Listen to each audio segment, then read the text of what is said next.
In this video we're going to talk about whether or not you can download and install BeamNG on PS5. So let's see if this is available to do.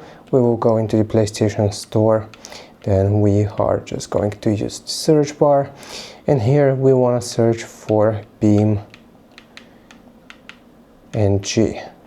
and it's going to be capital NG here, so Beam and NG. Now let's search for it and see if it's available. So if you search for it, then currently, as you can see, it is not available, but if you see it in the store, then you will be able to download it as you would any other game. You will just need to press on it and then either purchase it or download it, and that is how you will be able to do it if it comes to the store in the future. I hope this helps. Leave a like and sub. I'll see you next time.